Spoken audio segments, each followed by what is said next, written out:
បាទសូមគ្រប់អនុញ្ញាតជម្រាបសួរពុកម៉ែបងប្អូនថ្ងៃនេះមានឡាន3គ្រឿងមានពណ៌ទឹកមាសពណ៌ប្រាក់និងពណ៌លឿងទឹកមាសនេះដែរគឺឆ្នាំ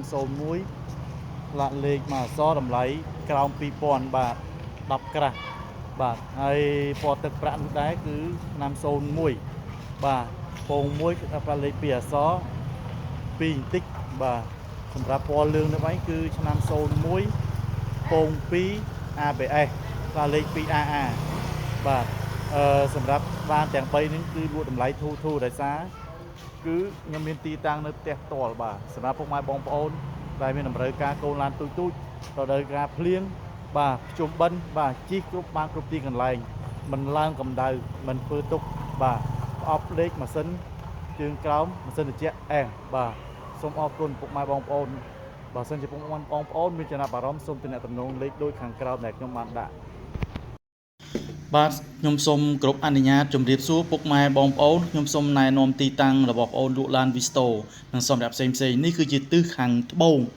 បាទទិសខាងត្បូងគឺយើងជិះពីផ្សារ Century ស្តុបផ្សារ Century មកឆ្លងផ្លូវអាទាបភ្លើងបាទឃើញអសរឋានគោក្លៀងបត់ឆ្វេងបាទហើយប្រសិនជាពុកម៉ែបងប្អូនធ្វើដំណើរពីទិសខាងជើងគឺមកពីផ្សារឈូកមាសវិញបាទមកពីផ្សារឈូកមាសមកត្បូងឃើញបុកក្តាមស្រែអសរឋានគោក្លៀងបត់ស្ដាំហើយនៅខាងទល់មុខផ្លូវនេះគឺមានផ្សារលាក់គីអញ្ចឹងមានន័យថាផ្លូវហ្នឹងនៅទល់មុខផ្សារលាក់គីអញ្ចឹងពុកម៉ែបងប្អូនធ្វើដំណើរចូលតាមច្រកទួយដែលឡានគេពណ៌សនឹងចេញហ្នឹងបាទគឺពុកម៉ែបងប្អូនធ្វើដំណើរតាមហ្នឹងនេះគឺជាអសរឋានគោក្លៀងអញ្ចឹងពុកម៉ែបងប្អូនធ្វើដំណើរតាមខ្ញុំតាមវីដេអូនេះទៅពុកម៉ែបងប្អូននឹងទៅដល់ទីតាំងលក់ឡានរបស់បងប្អូនផ្ទាល់តែម្ដងបាទបងប្អូនសូមប្រាប់ពុកម៉ែបងប្អូនបន្តិចប្រសិនបើពុកម៉ែបងប្អូនអញ្ជើញមកផ្ទាល់ទិញផ្ទាល់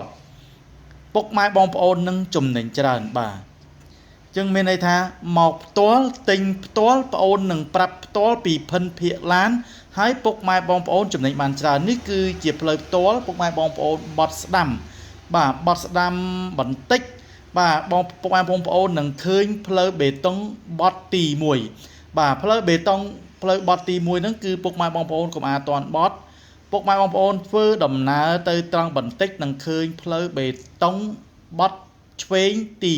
2បាទបត់ឆ្វេងទី2នៅទល់មុខហ្នឹងគឺមានវិញហើយនឹងអាគារមួយខ្ពស់ពណ៌សអ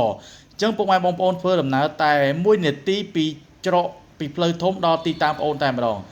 ប្រសិនជាពុកម៉ែបងប្អូនមកដល់ទីតាំងពុកម៉ែបងប្អូននឹងឃើញឡាន Visto ជាច្រើនគ្រឿងនៅផ្ទះរបស់បងប្អូនបាទនេះគឺជាទីតាំងផ្ទាល់បាទហើយពុកម៉ែបងប្អូនកុំបារម្ភថាឡានមកពីណាគឺឡានស្របច្បាប់ឯកសារ 100% អញ្ចឹងពុកម៉ែបងប្អូនកុំភ័យបាទសូមអរគុណដែលពុកម៉ែបងប្អូនបានមើលវីដេអូនេះដល់ចប់បងសូមសារព្រាមក្នុងថ្ងៃនេះថាបងពិនជាស្នេហ៍ដួងខែរំនារីชอบปนโดดกายรุมปอสออุ่นลอยสายล้อกุมสาคลั่งเบ่งบ้องสมองโหตุมารมมันโจแบรุนลูดยงไงนิ่งจีทไงไว้พรำพอ